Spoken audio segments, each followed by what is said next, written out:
Gusmi adalah salah satu tokoh Nahdlatul Ulama dan pejuang Islam yang sangat masyhur di tanah Jawa, khususnya di Jawa Timur. Beliau memiliki ikatan darah yang kuat dengan berbagai tokoh Islam Nusantara dan merupakan seorang waliullah dengan dialektika kultur pesantren tradisional yang cukup nyentrik karena kegemarannya dakwah di tempat-tempat yang tidak pada biasanya, yaitu di kafe-kafe karaoke malam, gang-gang pelacuran, dan warung-warung tempat manusia kurang beruntung, serta kebiasaan-kebiasaan beliau yang nyeleneh dan unik. Gusmi memiliki abstraksi kultural tersendiri dalam memanjakan pengikutnya. Selain memiliki kelebihan dari manusia pada umumnya dan terkadang berperilaku layaknya orang gila, yaitu tergila-gila kepada Allah. Kecakapan spiritualnya telah membawa dan membimbingnya mengerti hierarki abstrak yang tersembunyi dalam hidup dengan merasakan problematika masyarakat di masanya.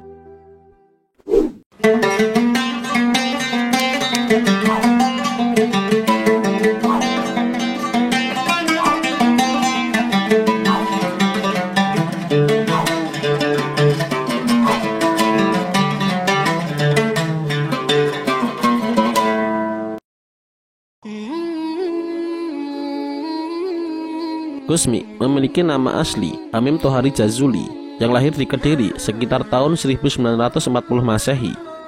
Gusmi lahir dan besar di lingkungan pondok pesantren dari pasangan Kiai Haji Jazuli Usman dengan Nyai Rodiah yang merupakan putra ketiga dari 6 bersaudara. Ayahnya, Kiai Haji Ahmad Jazuli Usman, adalah tokoh intelektual pesantren kontemporer dan sesepuh Nahdlatul Ulama, khususnya regional Kediri, sekaligus merupakan pendiri pondok pesantren Al-Falah Ploso Kediri yang termasyhur sebagai pesantren besar berpengaruh dan berkontribusi besar dalam mencetak kader-kader Islam di Nusantara. Sejak masa anak-anak, Gusmi telah memiliki ikatan spiritual dengan wali-wali besar tanah Jawa. Di antaranya adalah Kyai Romli, seorang musyrik thariqah sekaligus pendiri pesantren Darul Ulum Jombang, dan Kyai Hamid Pasuruan. Sedangkan untuk lokal Kediri, ikatan spiritualnya berhubungan dengan Kyai Haji Abdul Majid Ma'ruf, pendiri Jamaah Sholawat Wahidiyah, dan Kyai Haji Mubasir Mundir, pendiri pondok pesantren Tahfidzul Quran Maunasari, Kelurahan Bandar Kidul Kediri. Ketika berumur 7 tahun, Gusmi telah membangun hubungan spiritual dengan Kyai Romli Jombang. Beliau sering pulang pergi ke Kediri dan Jombang tanpa kawan. Kemudian ketika umur 9 tahun, Gusmi menjalin kedekatan spiritual dengan Kyai Haji Hamid Pasuruan dan juga sering bersilaturahmi dari Kediri ke Pasuruan tanpa teman. Perhitungan secara matematis antara Kediri dan Pasuruan sekitar 100 km jarak tempuh. Sedangkan dilihat secara sosial, jika Gusmi umur 9 tahun dan lahir pada tahun 1940, maka saat itu gejolak sosial kemasyarakatan negara Indonesia pada tahun 1949, di mana keamanan dan kestabilan politik di Indonesia belum sepenuhnya final pasca kemerdekaan. Di masa itu pula, kendaraan belum seramai saat ini. Indikasinya, betapa perjuangan Gusmi untuk menemui waliullah Kyai Haji Hamid Pasuruan sangatlah tinggi. Terbukti dengan semboyan di kalangan santri Gusmi, di mana ada Gusmi, pasti di situ ada waliullah, baik wali Allah yang masih hidup ataupun petilasan waliullah.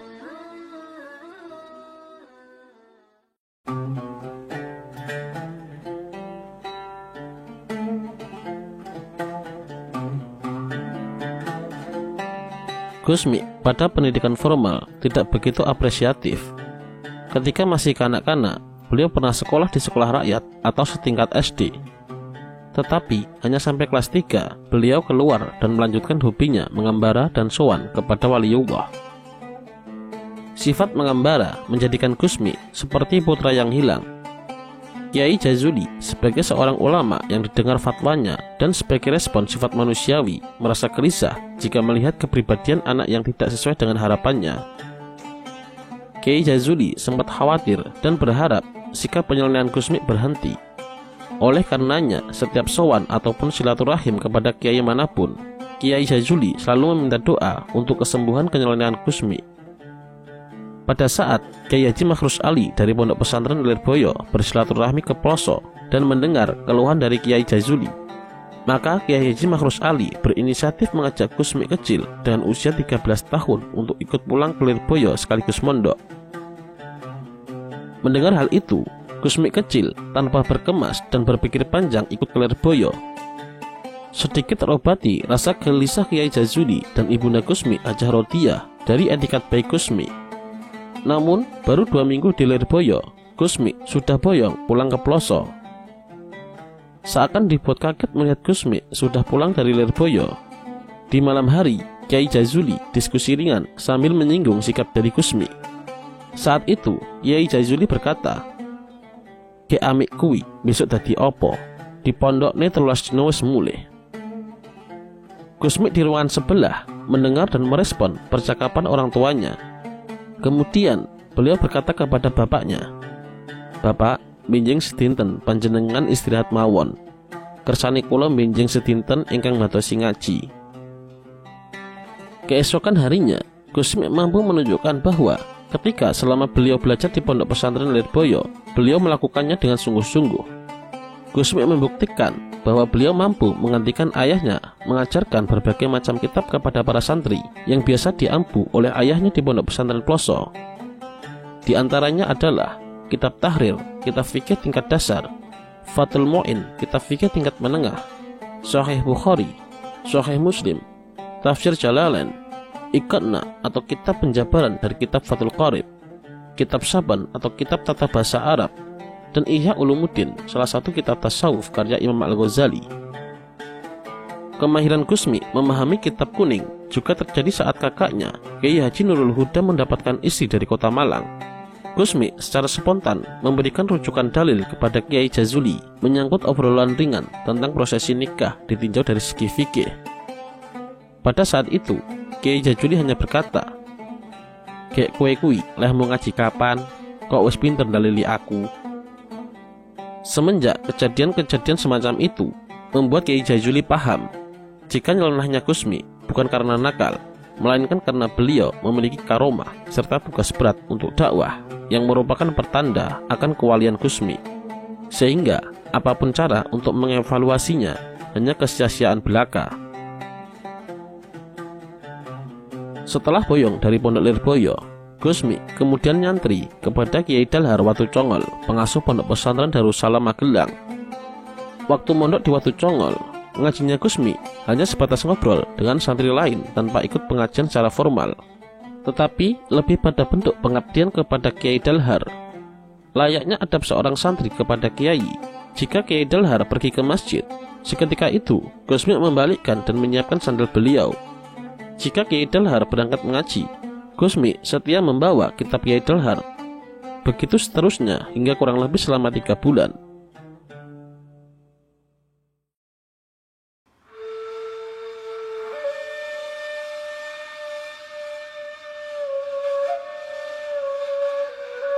Proses dialektika Gusmi secara individu kepada ulama telah membentuk karakter spiritual Gusmi. Karena spiritual Gusmi direkonstruksi tidak secara signifikan dari nyantri di pesantren, melainkan karena intens bersilaturahmi dengan ulama seperti Kiai Haji Abdul Majid Ma'ruf Kedonglo, Kiai Haji Hamid Pasuruan, Kiai Haji Mubasir Muntir Kediri, dan Kiai Haji Hamid Kejuran Magelang. Mu'asyarah atau sistem bergaul dibangun oleh Gusmi sebagai instrumen mengasah spiritual. Dari obrolan ringan dikemas dengan sedikit dalil-dalil agama mensinergikan pergaulan-pergaulan mulia. Kiai Haji Hamid Kejuran Magelang, seorang waliullah 20 tahun lebih tua dari Gusmi, dikisahkan jauh-jauh dari Magelang datang ke pelosok Kediri untuk bersilaturahmi dengan Gusmi. Ketika tiba di pelosok yang waktu itu disambut oleh Kiai Jazuli, Kiai Hamid bertanya, "Gusmi di mana?" Dijawab oleh Kiai Jazuli, "Loh, kenapa bukan Amik saja yang disuruh ke sana?" Kemudian Kiai Hamid Kejuran menjawab, "Tidak, yang pantas itu saya datang ke pelosok, bukan Gusmi yang saya suruh ke Magelang." Perkataan Kiai Hamid Kejuran Magelang tersebut membuktikan bahwa derajat Gusmi lebih tinggi daripada Kiai Hamid Kejuran. Dalam keadaan mabuk mistis, Gusmi pernah memperlihatkan karomahnya kepada Kiai Hamid Kejuran. Saat Kiai Hamid Kejuran menjadi imam sholat, di tengah-tengah sholat, Gusmi keluar dan berteriak-teriak memanggil tukang bakso. Isyarat ini tidak lain adalah sindiran kepada imam. Ketika itu, Kiai Hamid Kejuran Magelang mengimami sholat dalam keadaan lapar, berimajinasi pada makanan. Penjelasan-penjelasan spiritual Kusmi dalam keadaan mabuk mistis banyak diterjemahkan atau disampaikan kepada keluarga Ploso melalui sahabat-sahabatnya sesama waliullah. Ketika Kusmi masih usia belia dan wajib-wajibnya belajar, seringkali Kiai Jazuli dibuat pusing dengan kenyelenehan Kusmi. Orientasi irasional spiritual Kusmi saat itu mampu diredam oleh Kiai Haji Mubasir Mundir pada Kiai Jazuli. Sampun Kiai kersane mawon, putra panjenengan setunggal niki mboten usah dipun aturi napa-napa, mboten usah didukani, pun kersane kemawon. Amargi putra panjenengan ingkang setunggal niki kang marisi karomahipun Syekh Abdul Qadir Al-Jailani.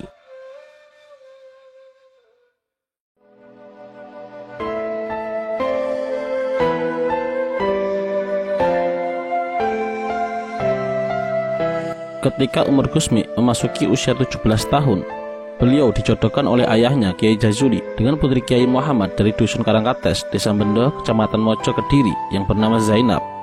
Akan tetapi, pernikahan ini berakhir dengan perceraian.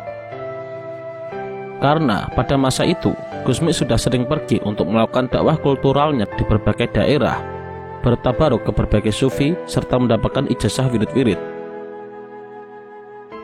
Lama setelah perpisahan dengan Zainab, kurang lebih selama 2 tahun, baru Kusmi bertemu dengan jodohnya. Pertemuan tersebut berlangsung ketika Kusmi gemar berziarah di makam waliullah Kiai Wasil Samsudin Stonogedong. Meskipun pada asalnya sudah sejak kecil Kusmi sering ke Stonogedong, namun pertemuan tersebut baru terjalin 2 tahun setelah perpisahannya dengan Ibu Zainab, mantan istri Kusmi. Perempuan Stonogedong tersebut adalah Lilik Suyati, seorang anak Kapolsek Mandar. Tepatnya pada tahun 1960, Kusmi menikah dengan Lilik Suyati. Pernikahan ini dilaksanakan atas saran dari Kiai Haji Dalhar dan disetujui oleh Kiai Haji Mubasir Mundir, salah satu dari guru ataupun sahabat Kusmi. Gadis itulah yang menurut gurunya akan sanggup mendampingi hidupnya dengan melihat tradisi dan kebiasaan Kusmi untuk berdakwah di luar rumah. Peran sahabat sebagai penerjemah irasional sikap Kusmi kembali terulang. Layaknya keluarga kiai besar, seyogyanya memilih istri dari komunitas pesantren, sedangkan Kusmi memilih istri dari keluarga polisi. Rencana pernikahan tersebut sempat ditolak oleh keluarga besar Ploso. Kemudian dijelaskan oleh 3 sahabatnya, yaitu Kiai Haji Abdul Majid Ma'ruf Kedunglo, Kiai Haji Mubasir Mundir Bandar Kidul, dan Kiai Haji Hamid Kejuran Magelang. Ketiganya memberi saran kepada Kiai Jazuli, panjenengan boten saged ngalangi niki, Lilik Suyati niki jodone Kusmi dunia lan akhirat. Setelah mendapat rujukan dari 3 waliullah, keluarga besar Ploso akhirnya bisa menerima. Dan Kiai Haji Zainuddin Jazuli, kakak tertua Kusmi, berangkat ke Stonogedong untuk melamar Lilik Suyati sebagai istri Kusmi. Pernikahan antara Kusmi dengan Ibu Lilik Suyati dikaruniai 7 putra-putri. Namun putra kelima Kusmi meninggal saat masih kecil, dan tersisa 6 putra-putri hingga sekarang, yaitu Agus Tajuddin Heri Cokro, Agus Sabut Pranoto Projo, Agus Tijani Robert Saifunawas, Agus Obar Sadewa Ahmad, Ning Fitria Tahta Alvina Pangelaran, dan terakhir Ning Riyadin Dani Fahtuh Sunnah. Rumah tangga dan memiliki putra bukan sebuah jaminan untuk mengubah struktur hidup Kusmi yang mengembara dan berdakwah di berbagai daerah. Keluarganya, baik istri maupun putra, selalu mencari dan mengikuti kemanapun Kusmi berada, meski hasilnya pun sia-sia. Suatu ketika, Gus Sabut, putra kedua Kusmi dan saudara-saudaranya, pernah mengikuti jejak Kusmi di Tulungagung. Kira-kira selama 10 tahun berada di Tulungagung dengan tidak memiliki papan sendiri, melainkan numpang di kediaman santri Kusmi. Dari ketidakjelasan mengikuti Kusmi yang selalu berpindah-pindah kota, akhirnya Haja Rodiah, ibu Kusmi, membuatkan rumah untuk istri Kusmi dan anak-anaknya. Rumah tersebut tepatnya berada di samping pondok pesantren Al-Falah Ploso yang berdiri hingga sekarang.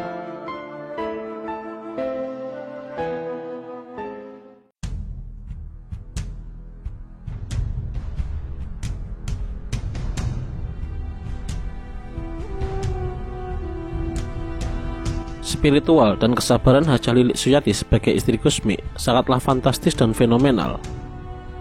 Istri yang tidak diberikan papan oleh suaminya, tidak pernah diberikan uang dan beras sebagai kebutuhan hidup, tetapi paham dan taat kepada Gusmi.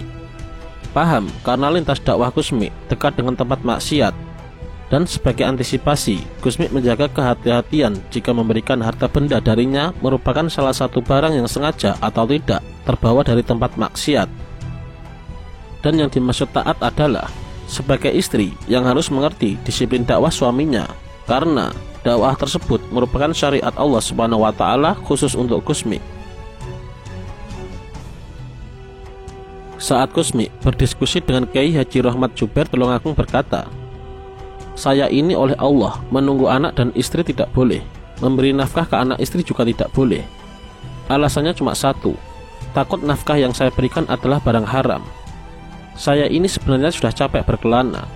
Mau bagaimana lagi kalau perjuangan saya belum selesai?"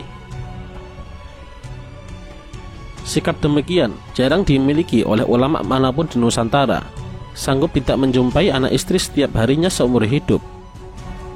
Fakta lainnya, Gusmi pernah 1 tahun pulang ke rumah Ploso hanya sekali, itu pun tidak 24 jam.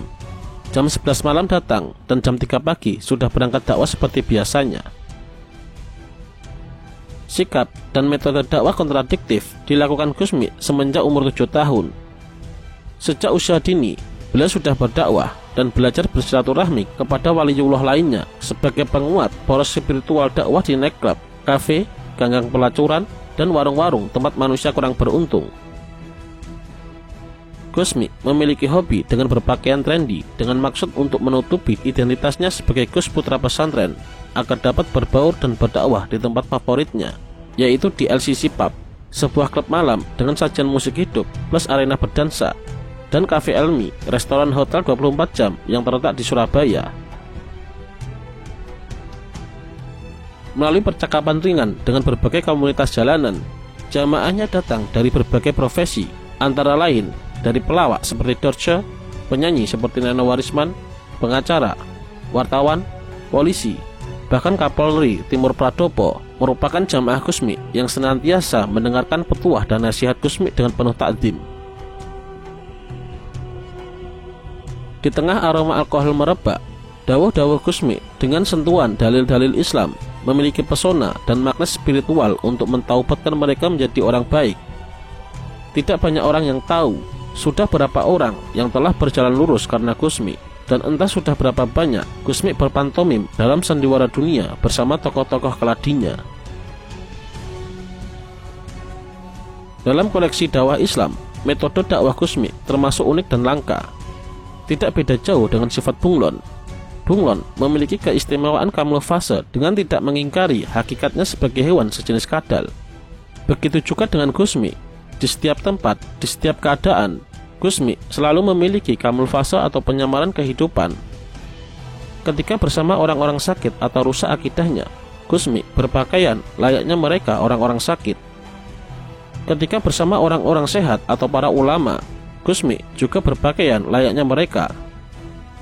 Ketika bersama orang-orang yang tergila-gila dengan Allah atau waliullah, Gusmi juga berpakaian layaknya orang-orang yang tergila-gila dengan Allah.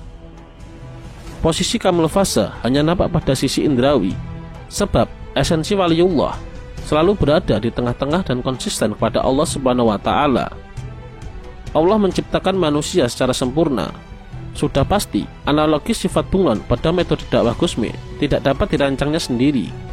Rancangan yang sedemikian rumit dari kacamata manusia menunjukkan keberadaan Sang Maha dari segala maha, yaitu Allah Subhanahu wa Ta'ala. Kenyandrikan lain dari Gusmi adalah gemar di tempat pelacuran, dengan resiko fitnah-fitnah merusak nama baik Kiai Ahmad Jazuli sebagai pendiri Pondok Pesantren Al-Falah Ploso. Karena Gusmi sebagai putra kiai yang tidak pantas berada di tempat pelacuran. Namun apa kata Gusmi? Biarlah nama saya cemar, karena hanya Allah yang tahu niat saya.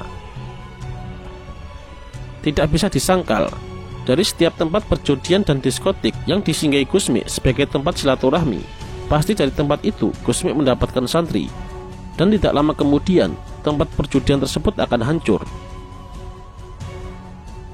Kiai Haji Mubasir Mundir selalu berpesan kepada para pengikut Gusmi, jika kamu diajak Gusmi pergi ke tempat hitam, kamu harus hati-hati. Sebab biarpun Gusmi masuk ke tempat itu, yang dilihat cuma Allah. kamu tidak bisa mengikuti seperti Gusmi. Biarpun yang dilihat orang, hakikatnya Gusmi melihat cahaya Allah. Gusmi dalam pidatonya di Majelis Semaan Al-Quran Jantiko Mantap selalu mendeskripsikan bahwa dirinya secara tidak langsung terinspirasi oleh ulama fikih Ahmad Ibnu bin Hambal. Ketika Imam Ahmad bin Hambal bersama 40 santri lewat di depan arena hiburan atau pelacuran, beliau tidak menyuruh 40 santrinya untuk demo dan menghancurkan tempat tersebut, melainkan Imam Ahmad bin Hambal justru masuk ke tempat tersebut sambil berdoa, "Ya Allah, Kau buat orang-orang ini berpesta pora. Bahagiakanlah pula orang-orang ini di akhirat kelak, layaknya pesta pora mereka di tempat ini." Gusmi datang di berbagai lokalisasi di Surabaya untuk menyebarkan ajaran Islam, hadir di tengah-tengah dunia malam untuk menyadarkan mereka dari hijab kepura-puraan hidup. Gusmi hadir bukan dengan ajaran kaku. Gusmi hadir dengan wajah senyum, berpakaian layaknya mereka, dan menyebarkan Islam dengan indah, penuh harapan tanpa radikalisme. Kiai Haji Ahmad Siddiq Jember, mantan Rais Syuriah Nahdlatul Ulama, sekaligus pelopor peletakan Pancasila sebagai asas Nahdlatul Ulama, mengatakan, "Seandainya tugas dakwah Gusmi diberikan kepada saya, pasti saya tidak sanggup, karena tugas Gusmi lebih berat daripada saya." Kemudian Kiai Haji Hamid Pasuruan berkata, "Saya dan Gusmi ini satu perguruan, tetapi tugasnya berbeda. Tugas Kiai Hamid Pasuruan adalah berzikir dan tidak jauh dari surau-surau, pengajian, dan masjid. Sedangkan dakwah Gusmi adalah dari jauh mengiring orang-orang untuk ke masjid." Kemudian Kiai Haji Hamid Kecoran juga memberikan komentar, "Nanti setelah 200 tahun baru ada orang seperti Gusmi, karena Gusmi termasuk antik."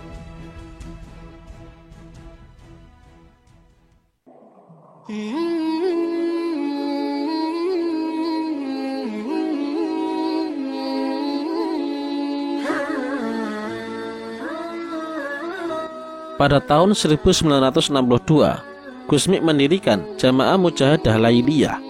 Sampai pada tahun 1971, jamaah yang dirintis Gusmi ini sudah cukup luas.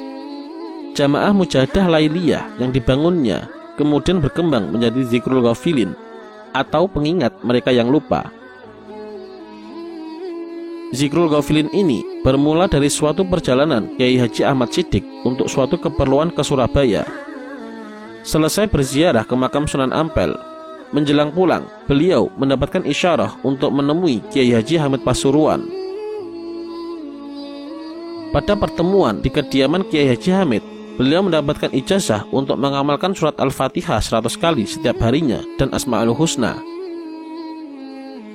Setibanya Kiai Haji Ahmad Siddiq di Jember, beliau telah dinanti oleh Gusmi di kediaman Bapak Nur Marlian di Dusun Camboran, Jalan Hos Cakro Aminoto, Jember. Di rumah itulah terjadi pembicaraan empat mata antara Kiai Haji Ahmad Siddiq dengan Gusmi, yang akhirnya menghasilkan keputusan bahwa amaliyah yang diijazahkan oleh Kiai Hamid ini akan disempurnakan menjadi suatu rangkaian bacaan yang kemudian dikenal dengan sebutan Zikrul Ghafilin, yang nantinya akan dikenalkan kepada jamaah-jamaah beliau yang mayoritas adalah orang awam, agar kemanfaatan dan keberkahannya tersebar. Saat itu Gusmi menambahkan istighfar 100, sholawat 300, dan tahlil 100 dengan komposisi perbandingan 1 istighfar, 3 sholawat, dan 1 tahlil menurut riwayat dari Sayyidah Robiah Al-Adawiyah. Selanjutnya, dengan berupaya mengumpulkan dari berbagai sumber, Kiai Haji Ahmad Siddiq menyusun rangkaian tawasul bil aulia sampai akhirnya menjadi sebuah rangkaian seperti sekarang ini. Beliau juga menambahkan sholawat Munjiat Daroini yang dari Gusmi pada rangkaian doa terakhir, dan doa syair dari Syekh Al-Habib Ahmad bin Umar bin Sumaid.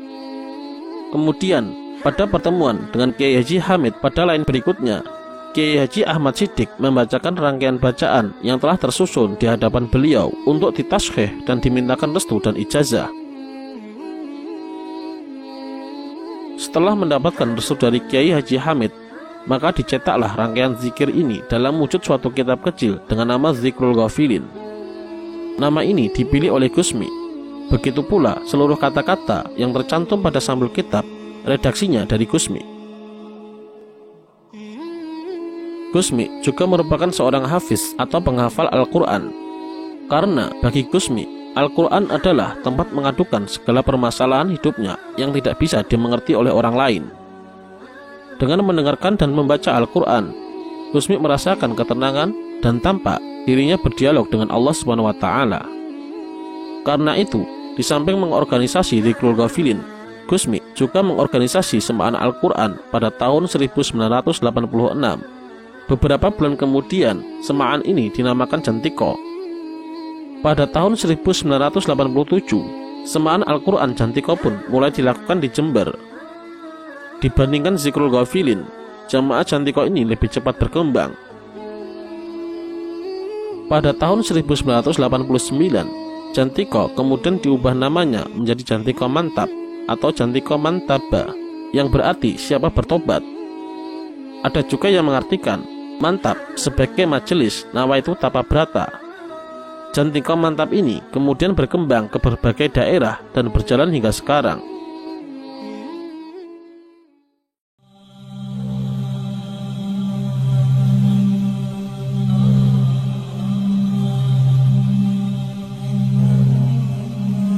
Banyak hal-hal gaib atau karomah dikaitkan dengan dakwah Kusmi.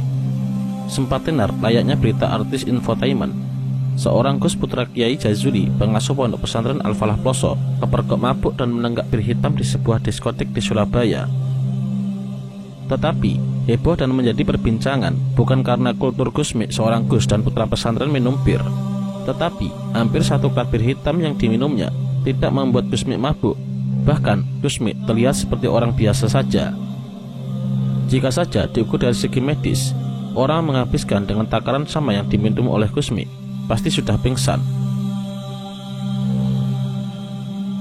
Kisah lain menyebutkan karomah Kusmi yaitu mampu merubah air beralkohol tinggi menjadi air putih biasa.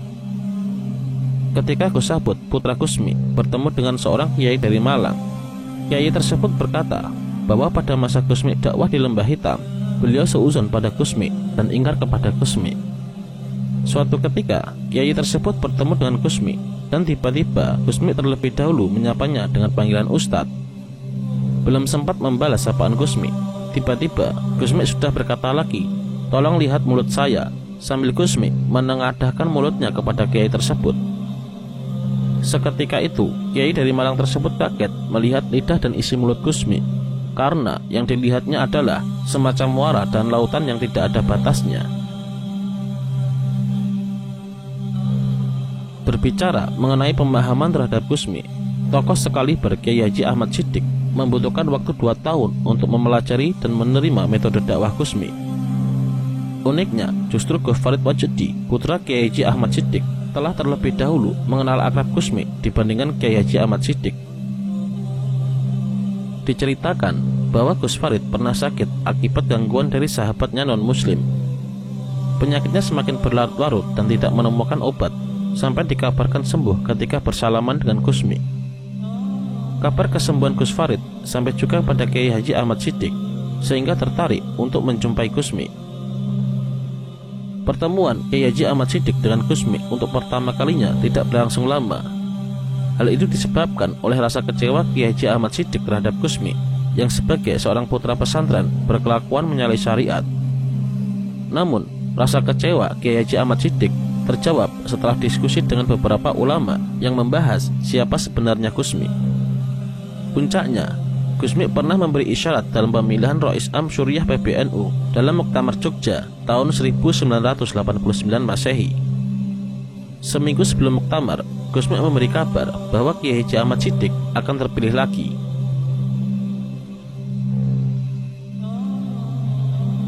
Dakwah Kusmi tidak cukup dengan media bir hitam. Pada eranya, Kusmi sering ikut berjudi. Diceritakan oleh Mas Nur sebagai saksi, sekaligus sopir pribadi Kusmi telah menyaksikan Kusmi telah kalah telak dalam berjudi. Terhitung, uang yang telah kalah digunakan untuk berjudi lebih banyak daripada uang yang dibawa oleh Kusmi saat itu. Anehnya, uang Kusmi tetap mengalir, tidak pernah habis dari kantong Kusmi. Seusai kalah judi, masih sempat berkata, "Ayo cari makan, menghabiskan uang main." Perilaku irasional lekat dengan kewalian, tetapi bukan merupakan tujuan utama dari kewalian. Masyarakat awam banyak keliru dalam memposisikan niat. Banyak yang mengikuti jejak kewalian seorang wali, tetapi tidak mencari keridhaan Allah Subhanahu wa Ta'ala, melainkan agar mampu mengeluarkan karomah atau menguasai kegaiban. Setiap bertemu kiai selalu meminta ijazah dzikir. Saking banyaknya ijazah yang dimintai dari kiai, akhirnya tidak ada satupun yang diamalkan dengan sungguh-sungguh untuk mencari ridha Allah, dan akhirnya malah membawa dirinya kepada setan. Gusmi berpesan, amalan sunnah paling sempurna untuk berzikir adalah Al-Quran. Pesan berzikir dengan Al-Quran selalu Gusmi terapkan. Teknisnya sederhana. Setiap kali dikunjungi oleh orang, hal pertama yang ditanyakan Gusmi adalah, "Anda samiin Al-Quran bukan?" Jika menjawab bukan, maka Gusmi berkata, "Ya sudah, perahu sana." Kalimat terakhir kadang tidak dimengerti orang. Kata perahu ucapan Gusmi ditafsirkan sebagai kata pengusiran.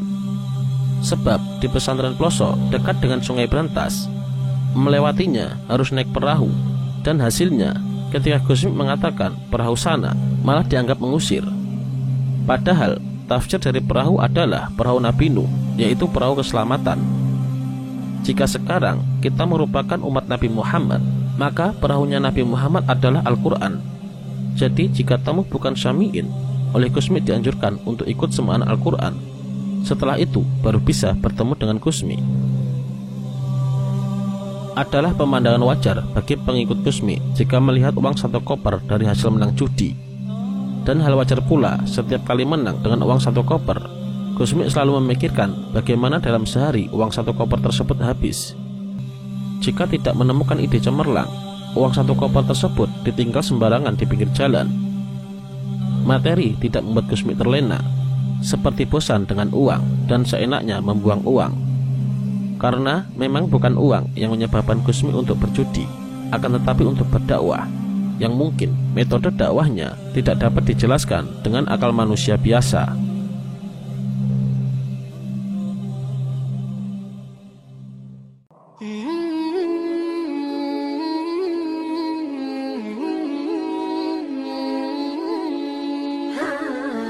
Gusmi dengan ciri berpikirnya adalah sisi lain epistemologi dakwah Islam. Hasil renungannya membuahkan etika aktif.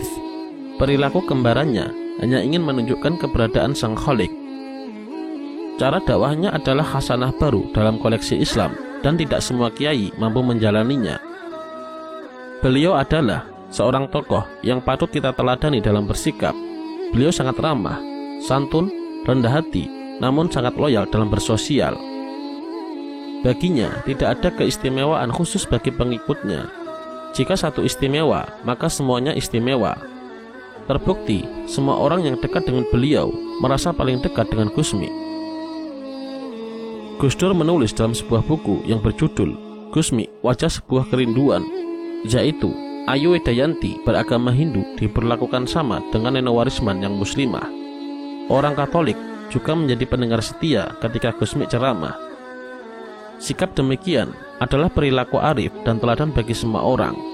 Sungguh, Allah Subhanahu wa Ta'ala telah menunjukkan kuasanya pada orang-orang yang dekat dengannya. Abu Nasr Asy-Syarad menerangkan, Hasanat al-Abro, Sayyi'at al-Muqarrabin. Perbuatan baik orang soleh adalah perbuatan buruk orang-orang yang dibawa mendekat.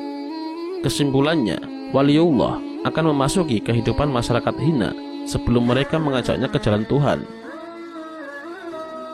Pepatah mengatakan, jangan masuk ke sungai dengan arus deras. Konsekuensinya bisa hanya terbawa arus. Tetapi bagi Gusmi dan para waliullah lainnya, hukum kasualitas terkadang tidak berlaku. Gusmi memang masuk ke dalam arus akidah orang sakit, tetapi Gusmi tidak pernah terbawa arus akidah mereka. Dan hasilnya, individu penghuni arus deras malah mengikuti Gusmi dalam berjalan. Dakwah Gusmi tidak hanya nyeleneh di komunitas alkohol. Metode dakwah lain adalah kegemarannya memberangkatkan haji pengikutnya. Beliau sering mendapatkan tawaran pergi haji dari jamaahnya. Gusmi malah menjawab, tidak usah, biar jamaah saja yang berangkat, saya belakangan. Dakwah memberangkatkan santrinya adalah hobi Gusmi hingga wafat, sehingga secara lahiriah Gusmi tidak pernah berangkat haji, tetapi secara batiniah Wallahu a'lam. Karena Gusmi termasuk waliullah, pasti Allah Subhanahu wa Ta'ala punya solusi atas itu. Alasan Gusmi enggan berangkat haji terbesit dari salah satu ceramah beliau pada majelis semaan Al-Quran Jantiko Mantap. Biar jamaah yang berangkat haji, karena mereka lebih butuh daripada saya. Nama saya Gusmi. Jika Anda ikut semaan Al-Quran sejumlah 20 kali dari fajar sampai doa khotmil Quran berturut-turut dan belum diberangkatkan haji oleh Allah, Anda cari saya. Insya Allah Anda belum sempat menegur saya, Allah Subhanahu wa Ta'ala sudah memberangkatkan Anda. Alasan lain keengganan Gusmi berangkat haji juga dikemas dengan sisi humor. Gusmi menyampaikan dirinya tidak pantas disebut kiai karena nama beliau hanya terdiri dari 3 huruf, yaitu M, I, K atau Mi. Jadi serasa janggal jika dipanggil Kiai Mi, apalagi depannya ditambahi haji, menjadi Kiai Haji Mi. Ciri lain dari dakwah Gusmi adalah berbuat tanpa harus diketahui. Cermin sikapnya terlacak pada tahun 1980. Gusmi membeli 100 jam dinding untuk dipasang di setiap masjid di kota Kediri. Dengan bantuan pengikutnya, Gusmi berpesan untuk memasang jam dinding pada malam hari. Contoh lain, ketika Gusmi pulang dari mengembara, tidak pulang ke rumah Kiai Jazuli, melainkan tidur di kompleks Ki Pondok Pesantren Ploso. Menjelang sore, Gusmi bangun dan pergi wudhu. Melihat Gusmi wudhu, santri-santri berusaha mengintip Gusmi sholat dari sela-sela lubang kamar. Mengetahui sholatnya akan diintip, seketika itu Gusmi pergi. Kisah lain, saat Gusmi menjawab pertanyaan wartawan perihal karomahnya mampu berada di berbagai tempat dalam waktu yang bersamaan, Gusmi menjawab, "Anda ini wartawan, pasti sekolahnya pintar-pintar, kok percaya dengan tahayul seperti itu?" Pertanyaan lain dari wartawan, "Gusmi, katanya itu Anda tidak pernah sholat, tetapi ada juga yang bilang Gusmi sholatnya di Mekah. Ada pula yang mengatakan Gusmi pasti sholat."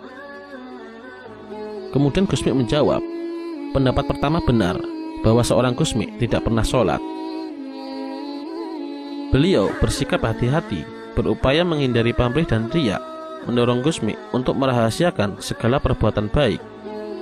Hinaan orang dianggapi dengan jawaban santai, "Tidak apa-apa, dia yang benar dan saya yang salah." Sungguh, Gusmi merupakan teladan untuk bersikap rendah hati dan tidak sombong.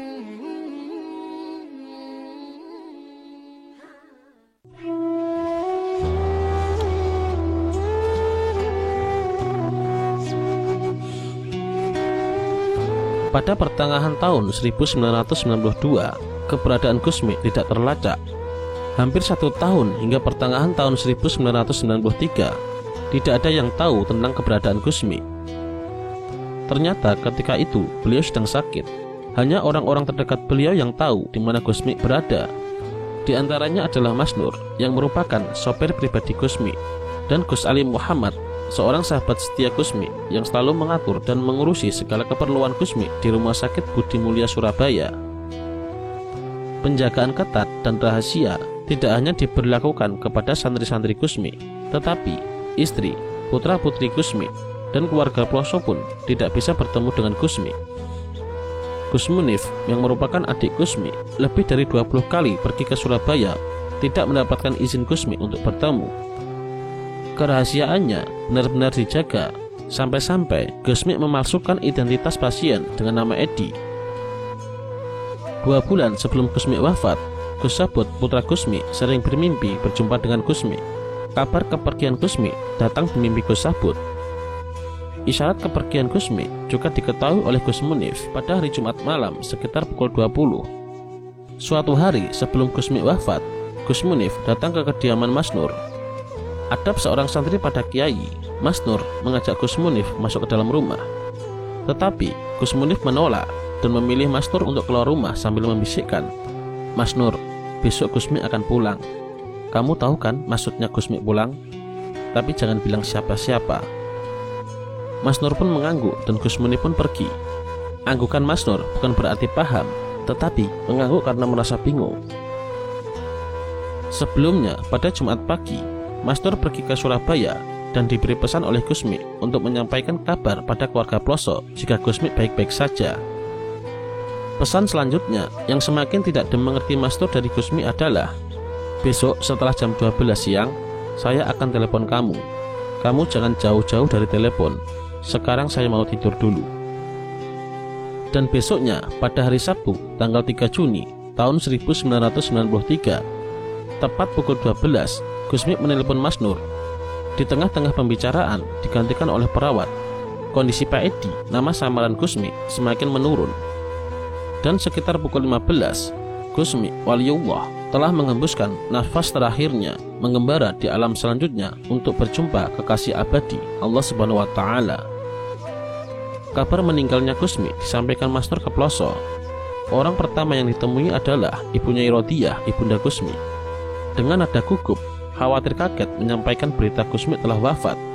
Namun dengan santai, ibunya Irodiyah menjawab, "Iya, wong amik kuwi wingi wis pamit aku kok Kang Nur. Aku saiki ya wis kongkonan bocah tuku sapi." Ternyata, dengan caranya tersendiri, Gusmi telah berpamitan kepada ibundanya. Kemudian kabar meninggalnya Gusmi terus disampaikan Mas Nur kepada saudara-saudara Gusmi. Jenazah Gusmi datang dari Surabaya langsung dibawa ke kamar ibunya Irodiyah sekaligus dimandikan di kamar itu. Karena melihat keadaan di luar, ribuan santri Gusmi dari berbagai daerah datang ke Ploso, sehingga tidak memungkinkan jenazah Gusmi dimandikan di luar ruangan. Dengan lantunan gema sholawat dan puji-pujian untuk Allah dan Rasulnya, Gusmi diantar ribuan santri, penggemar, pejabat, tokoh elit, dan kiai-kiai tersohor antri berdesakan mengantar Gusmi hingga ke area favoritnya, yaitu kompleks Makam Waliullah Tambak, tempat Gusmi berdiskusi dengan Syekh Maulana Abdul Qadir Khairi sejak dari kecil. Semoga Allah meninggikan derajat beliau dan menempatkan di tempat yang terbaik. Amin. Wallahu a'lam bishawab.